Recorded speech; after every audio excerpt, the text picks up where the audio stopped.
thanks for joining us, and don't forget to hit the subscribe, the like, and the notification button for more. Okay, everybody, it's Kevin Wadsworth from NorthStarBadCharts.com, and what I'm about to show you is a chart that every trader and investor has to have ingrained in their mind at the moment.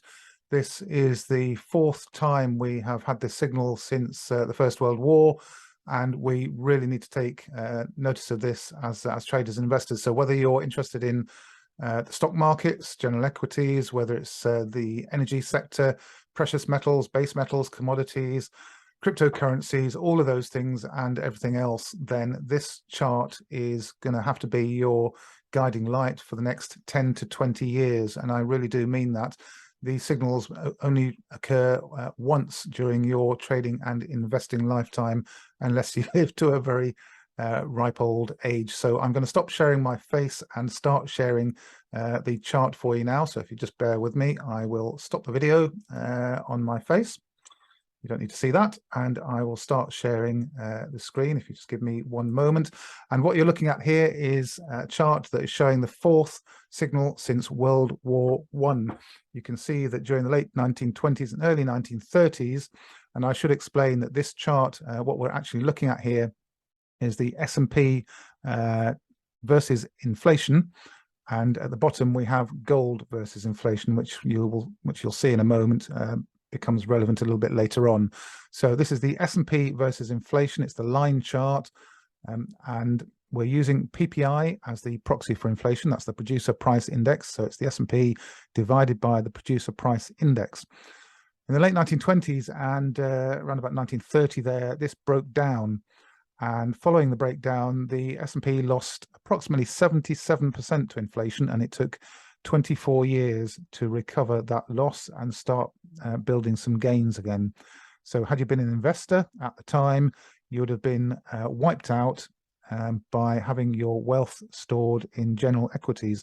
Now, where is that money going? If it's coming out of the S&P and out of general equities, where is it going? That is the key to all of this. It's a great rotation that is taking place at that point in time. Fast forwarding through time and through the 1950s and 60s, the S&P gained to inflation, and I'll put the candle chart on so you can see why I put the lines where I've put them. And the S&P made enormous gains against inflation, and then it broke down in June of 1969. That's the month I was born, the summer of 69. It was a great time, but not a great time for stock market investors. And what was about to happen, of course, was not great. So the swinging 60s gave way to the disaster zone of the 1970s with the energy crisis and everything else that occurred, which should start to ring some bells with current present day traders and investors. The energy crisis that's kicked off with the Yom Kippur War and the ramifications from that set in motion a whole series of events leading to very high levels of inflation and stagflation and everything that went with that. Sounds familiar, doesn't it? So following the breakdown, the S&P lost approximately 64% to inflation and took 260 months to recover, over 21 years. Now look at the bottom chart. This is where this becomes relevant. Gold, we came off the gold standard post-Bretton Woods in the early 1970s. So that does distort the numbers a little bit. So if you fast forward to the mid-1970s when things had settled down, you can see just how much gold appreciated in terms of inflation. Gold actually moved up over 600% versus inflation. Some of that attributable to the very low starting point, but if you just were to be a little bit more realistic and shift it up to there, you can work on around about 300% from the mid-1970s. So gold gained against inflation to the tune of 300%, whilst the S&P was losing to the tune of around 65%. As I said, the S&P took 22 years to recover those losses, and it's all about timing with this. You don't just stick with one investment, you rotate from one sector to the other, and this is what this is describing. It's a great rotation from one sector to another, and you want to be ahead of this move, not behind it. You want to anticipate what's coming. So moving forwards to 2002, the S&P had had a very strong run versus inflation and had built wealth versus inflation incredibly well until 2002, when again you guessed it, the S&P broke down versus inflation. Following the breakdown, the S&P lost 66%, or 2/3, to inflation, and took 143 months, approximately 12 years, to recover. So that was not a time to have your money tied up in the stock markets, but it was a time to rotate, and to rotate away from the stock markets and into, well, commodities. And I'm using gold here to illustrate the type of thing that happened in these sectors. Much bigger gains than this to be had through this period. Of course, gold moved up by a factor of 6, from $300 to $1,900, but you could have doubled or tripled those gains by using techniques, of course, that we cover on our website, and using leverage to multiply those gains. But the main point here is to spot the breakdown and to rotate away from general equities and into the markets where that money is rotating. So you follow the money. Following the money is what we need to do now, because we are in a very high risk, dangerous period with the S&P breaking down again. The critical line is this red line here, S&P versus inflation, and I've balanced it just about as low as I can possibly get it there. There's an interpretation, in fact, where we've already broken down. If you bring the line down a little bit and you lift it up to here, you could say that we have actually already broken down. But I'm just being extremely cautious here and taking the most optimistic view for the S&P. But regardless, we are breaking down from a bearish, rising, expanding wedge.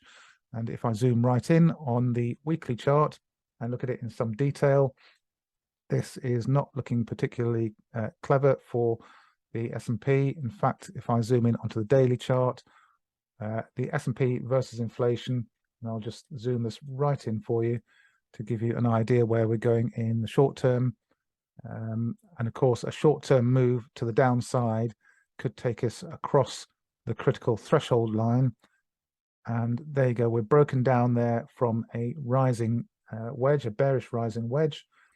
A very clear breakdown here with a large red candle last week. So this is a definite breakdown on a weekly closing basis, and is making me even more pessimistic for the S&P 500 versus inflation. Inflation is persistently high, and in many places rising rapidly.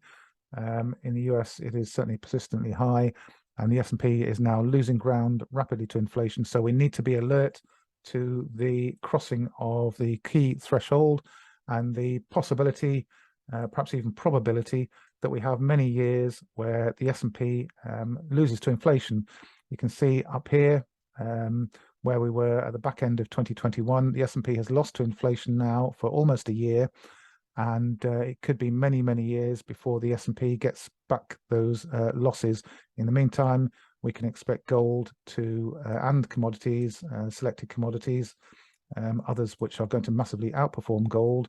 But you can see how we expect gold to move over the coming years. So this is an incredibly important chart for all traders and investors to be aware of. And it does look as though in the next few months or even weeks, we're going to get that signal confirmed. Absolutely.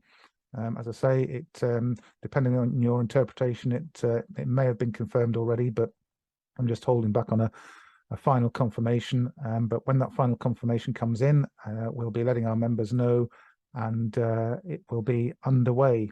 And as I said at the beginning, it will only happen probably once during your trading investing lifetime, and it's incredibly important that you are aware of that. So that's all from me for now. Please share this as much as you possibly can, because it could save a lot of people a lot of their hard-earned capital. Thanks for watching and listening, and more from NorthstarBadCharts.com as things develop. Bye-bye for now.